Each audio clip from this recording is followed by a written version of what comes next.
अगर कोई mutual fund distributor आपके पास टू फंड्स के डिटेल्स लेकर आता है और इन दोनों म्यूचुअल फंड स्कीम्स के डिटेल्स में सिर्फ इनका 1 year, 3 year, 5 year and 10 years का रिटर्न मेंशन्ड है, इन दोनों ही फंड्स का रिटर्न्स काफी ज्यादा अच्छा है across all horizons, that is 1 year, 3 year, 5 year and 10 year. So इस तरह का रिटर्न्स देखकर हम में से ज्यादातर इन्वेस्टर्स इमीडिएटली इन फंड्स में अपना इन्वेस्टमेंट कर देंगे। अगर आप phronesis investor academy YouTube channel के सब्सक्राइबर हैं और रेगुलरली आप हमारे वीडियोस को वॉच करते हैं तो आपको ये पता होगा कि आप जब भी किसी म्यूचुअल फंड स्कीम का परफॉर्मेंस चेक करते हैं तो उस स्कीम के स्टैंड अलोन रिटर्न्स को देखकर आप ये नहीं बता सकते हैं कि उस फंड का परफॉर्मेंस अच्छा है या खराब है। इस वीडियो में हम डिटेल में जानेंगे कि क्यों किसी भी म्यूचुअल फंड स्कीम के स्टैंड अलोन रिटर्न को देखकर उसमें इन्वेस्टमेंट करने का डिसीजन सही डिसीजन नहीं है।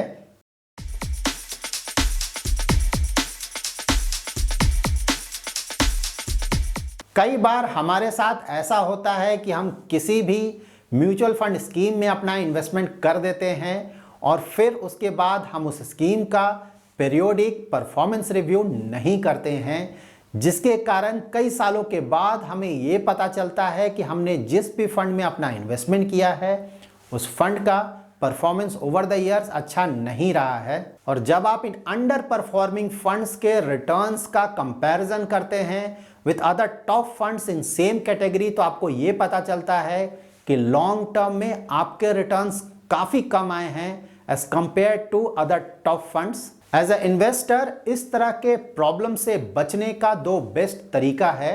फर्स्ट है कि जब भी आप अपना इन्वेस्टमेंट करें तो आप इंश्योर करें कि आप किसी भी कैटेगरी के टॉप 4 या 5 फंड में ही अपना इन्वेस्टमेंट करें, और जब भी आप अपना इन्वेस्टमेंट कर लें उसके बाद आप इंश्योर करें कि वंस इन 3 या 4 मंथ्स आप अपने पोर्टफोलियो का परफॉर्मेंस रिव्यू जरूर करें। एज अ इन्वेस्टर आप ये भी ध्यान में रखें कि अगर आपने अच्छे क्वालिटी के इक्विटी म्यूचुअल फंड्स में अपना इन्वेस्टमेंट किया है तो आपको डेली बेसिस पे इन फंड्स के परफॉर्मेंस को ट्रैक करने की जरूरत नहीं है। नाउ मैं आपको मिड कैप कैटेगरी के कुछ फंड्स के बारे में बताऊंगा जिन्होंने कंसिस्टेंटली अपने बेंचमार्क से कम रिटर्न जनरेट किया है। इक्विटी म्यूचुअल फंड्स के मिड कैप कैटेगरी में टोटल 26 फंड्स हैं। हम मिड कैप कैटेगरी के अंडर परफॉर्मिंग फंड्स को सेलेक्ट करने के लिए उन फंड्स को अपने फाइनल लिस्ट से रिमूव करेंगे जिन्होंने अक्रॉस ऑल 4 होराइजन अपने बेंचमार्क को बीट किया है, और साथ ही हम उन फंड्स को भी अपने फाइनल लिस्ट से रिमूव करेंगे जिन्होंने एटलीस्ट 3 होराइजन में अपने बेंचमार्क को बीट किया है। कोई भी फंड कितना भी अच्छा क्यों ना हो, लॉन्ग टर्म होराइजन में वो कुछ समय के लिए अंडर परफॉर्म कर सकता है।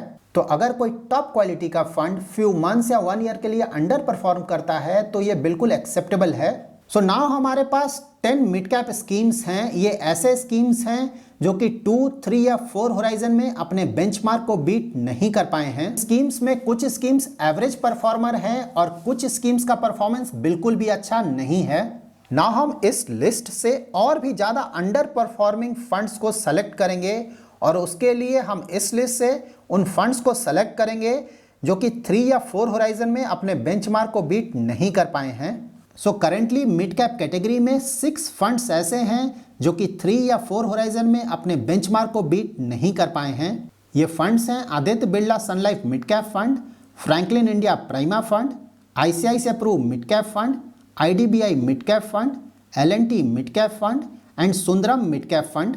सो नाउ हम इस लिस्ट से भी वैसे फंड्स को सेलेक्ट करेंगे जो कि अक्रॉस ऑल 4 होराइजन्स अपने बेंचमार्क को बीट नहीं कर पाए हैं। सो ऐसे 3 फंड्स जो कि अक्रॉस ऑल होराइजन्स अपने बेंचमार्क को बीट नहीं कर पाए हैं वो फंड्स हैं Aditya Birla sun life mid cap fund, ICICI Pru mid cap fund and IDBI mid cap fund. यहाँ पे Aditya Birla sun life mid cap fund and ICICI Pru mid cap fund के बेंचमार्क के रिटर्न्स में डिफरेंस है क्योंकि इन दोनों फंड्स का बेंचमार्क अलग है।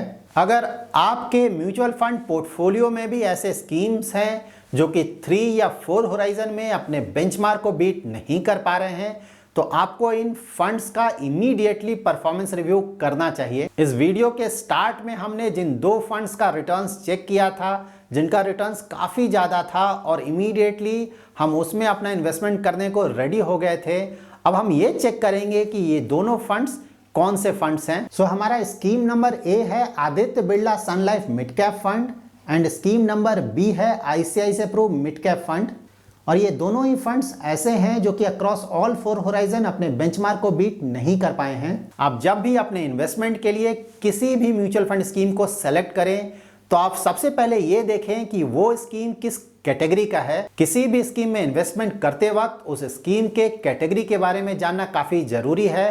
दैट इज वो स्कीम किस कैटेगरी का है, लार्ज कैप, मिड कैप या स्मॉल कैप। इसका रीजन ये है कि डिफरेंट कैटेगरी के स्कीम्स का रिटर्न्स अलग आता है और साथ ही उनका रिस्क भी अलग होता है। अभी इंडिया में बुल रन चल रहा है और इस समय small cap and mid cap funds का रिटर्न्स काफी ज्यादा आया है। इस बुल मार्केट में एक अंडर परफॉर्मिंग स्मॉल या मिड कैप फंड का रिटर्न एक टॉप क्लास के लार्ज कैप फंड से ज्यादा होगा। किसी भी म्यूचुअल फंड स्कीम के परफॉर्मेंस को चेक करने के लिए आप उस स्कीम के कैटेगरी के साथ साथ ये भी चेक करें कि वो scheme as compare to its benchmark and other top funds in same category कैसा परफॉर्मेंस जनरेट कर पा रहा है इन लॉन्ग टर्म होराइजन। और साथ ही एज अ इन्वेस्टर आप ये भी ध्यान रखें कि आप वैसे फंड्स को अवॉइड कर सकते हैं जो कि रिलेटिवली न्यू फंड्स हैं, जिन्होंने अभी तक अपना 3 इयर्स भी कंप्लीट नहीं किया है। So that's it in this video. अगर आपको ये वीडियो पसंद आया है तो जरूर लाइक एंड शेयर करें और अगर अभी तक आपने हमारा यूट्यूब चैनल सब्सक्राइब नहीं किया है तो जरूर सब्सक्राइब करें। Thanks lot for watching.